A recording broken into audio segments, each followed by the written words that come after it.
that I shall uphold, preserve, protect, and defend the Constitution of the Union at all times. Render honest, impartial, and efficient services to the Union. Serve as an effective link between the Union and its members.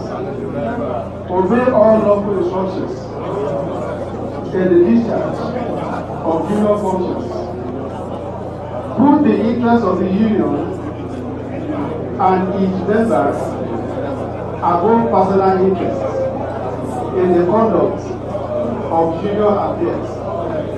Render a true account of my stewardship to the members of the Union, and when the occasion arises,